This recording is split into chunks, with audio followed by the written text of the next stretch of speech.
Assalamualaikum warahmatullahi wabarakatuh. A'udzubillahi minasyaitonirrajim. Bismillahirrahmanirrahim.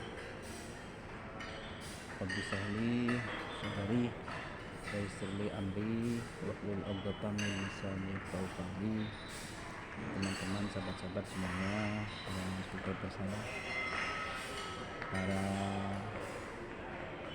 teman-teman yang mendukung saya, yang saling gotong royong, saling berbagi dan bekerja sama, semuanya yang saya banggakan, teman-teman yang selalu istiqomah menjalin silaturahim, menjalin persaudaraan, menjalin komunikasi, saling kunjung di via media YouTube. Mudah-mudahan ada hal yang bisa kita ambil hikmahnya, ambil barakahnya, dan tentunya bisa ambil langkah manfaatnya. Insyaallah semua langkah, semua hal bila kita diniati ibadah, maka semuanya akan baik, dan semuanya akan menjadi baik. Amin ya, amin, amin ya rabbal alamin. Mudah-mudahan pertemuan ini juga bisa membawa hal yang bermanfaat. Insyaallah semuanya kalau diniati dengan ibadah, semuanya akan menjadi ibadah, semuanya akan baik. Nah, teman-teman, sahabat-sahabat semuanya yang jauh di sana, yang dekat di sini, semuanya mudah-mudahan melindungi Allah Subhanahu wa taala, yang menyimak dan yang menyampaikan mudah-mudahan menjadi amal yang amal yang selalu kelimpahan pahala yang terus mengalir kelak walaupun kelak kita sudah tiada. Amin ya rabbal alamin. Nah, teman-teman, ini yang akan kami sampaikan, kewajiban seorang suami, kewajiban seorang suami 4 nafkah kepada istrinya. Ini kenapa kok saya menyampaikan konten ini, karena ini baru tadi malam ini banyak cerita ya teman-teman, banyak yang curhat, banyak yang bertengkar dengan istrinya, curhat masalah suaminya. Kebetulan saya belum pulang, masih ada acara di sini, jadi ini menarik kami sampaikan, dan saya tertarik untuk menyampaikannya biar kita juga saling tahu ya. Jadi kewajiban seorang suami kepada istrinya. Satu, kewajiban seorang suami apa? Satu, nafkah sehari-hari. Nafkah sehari-hari, kewajiban seorang suami kepada istrinya ini jangan sampai kita abaikan. Apa saja? Ya makan kebutuhan sehari-hari, makan, minuman, pakaian, tempat tinggal dan lain, itu kewajiban seorang suami kepada istrinya. Walaupun tidak menutup kemungkinan untuk saling memenuhi dan saling menyempurnakan antara suami dan istri, karena istri itu merupakan jantung dalam rumah tangga.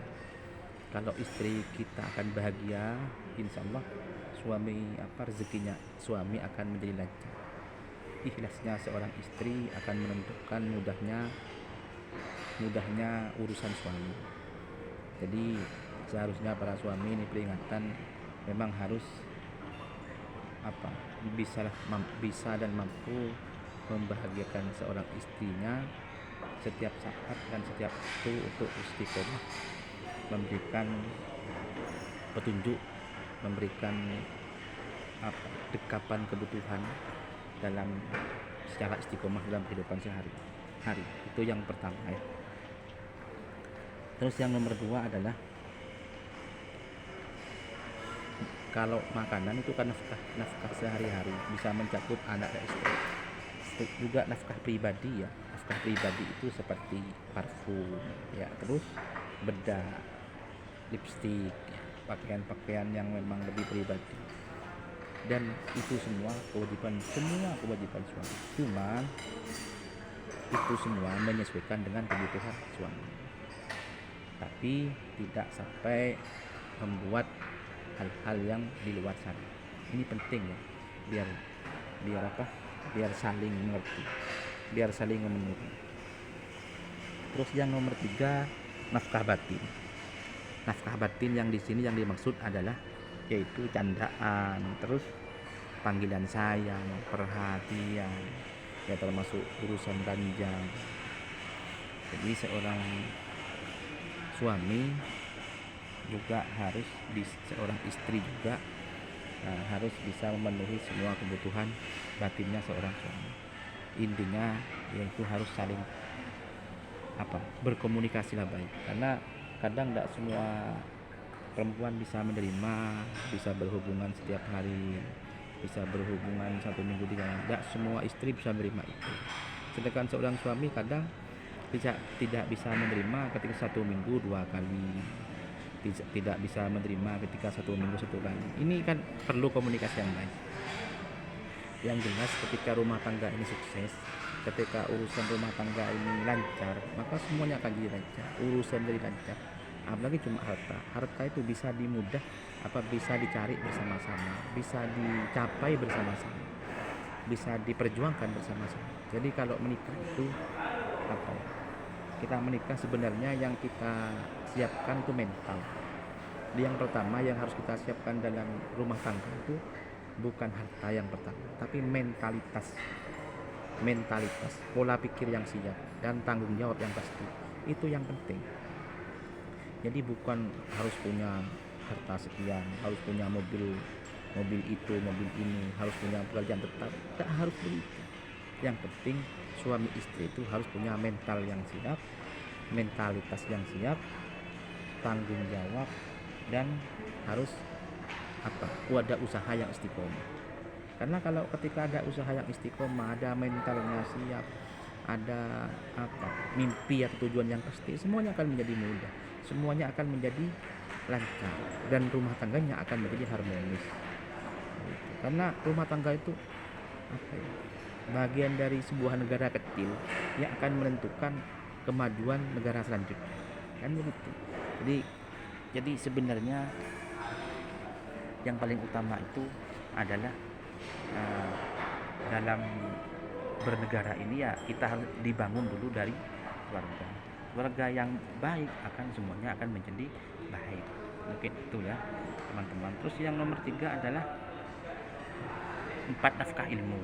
Jadi yang keempat ini nafkah ilmu. Jadi kewajiban suami itu harus juga memberikan nafkah ilmu, pengarahan ilmu, apalagi petunjuk, harus bisa membimbing.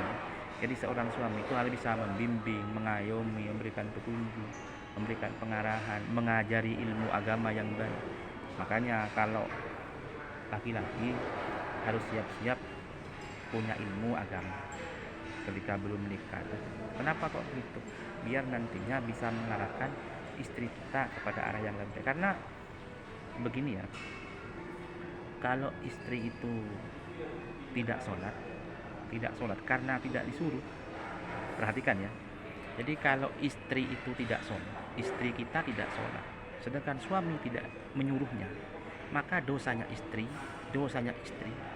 juga akan berdampak kepada suami. Artinya suami pun juga akan dosa. Tapi kalau suaminya tidak sholat, terus istrinya sholat, istrinya tidak wajib nurut. Sholat apa tidak itu bukan urusan istri, tidak dosa istrinya. Tapi kalau istri yang tidak sholat, suami tidak menyuruhnya, tidak membimbingnya, tidak mengajarinya, maka suami juga ikut dosa. Termasuk para suami yang membiarkan istrinya berpakaian aurat, ya, terus anggota tubuhnya diperlihatkan di khalayak ramai, baik tangannya maupun semua buah badan kita.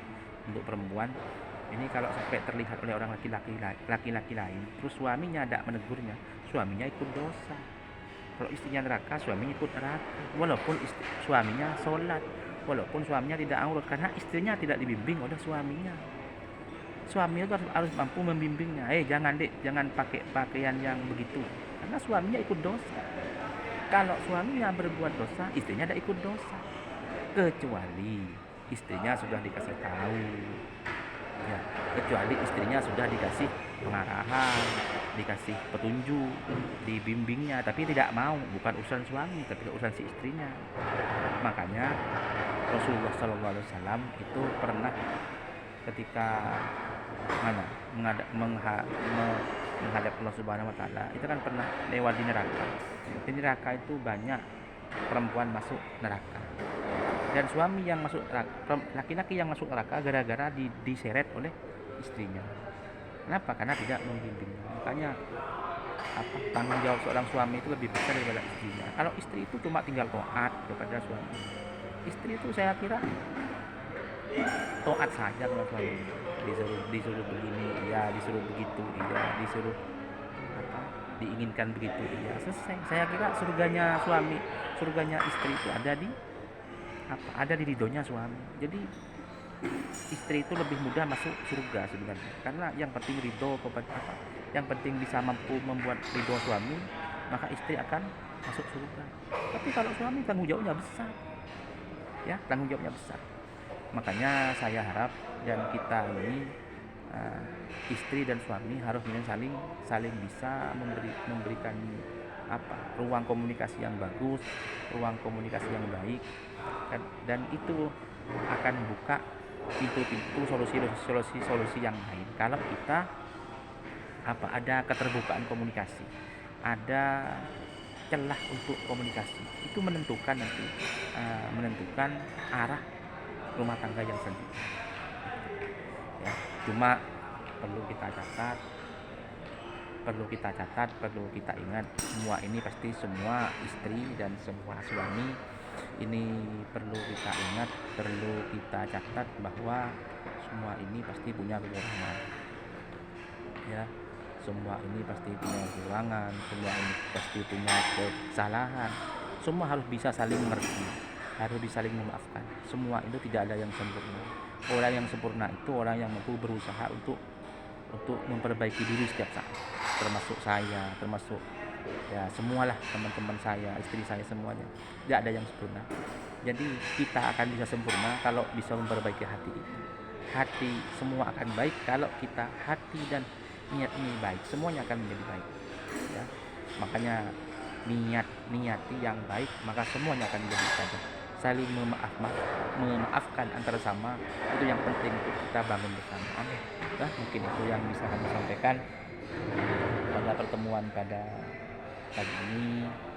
Mungkin yang jauh di sana, yang dekat di sini, semuanya mudah-mudahan dengan Allah Subhanahu Wa Taala, ya, yang menyimak dan menyampaikan mudah-mudahan jadi amal jariah, amal yang seluruh limpahan pahala walaupun kelak kita sudah tiada. Amin ya rabbal alamin. Mungkin itu yang kami sampaikan, kurang lebih kami mohon maaf yang tiada terkira. Kami akhiri, wallahu muwaffiq ila aqwamit thoriq. Assalamualaikum warahmatullahi wabarakatuh.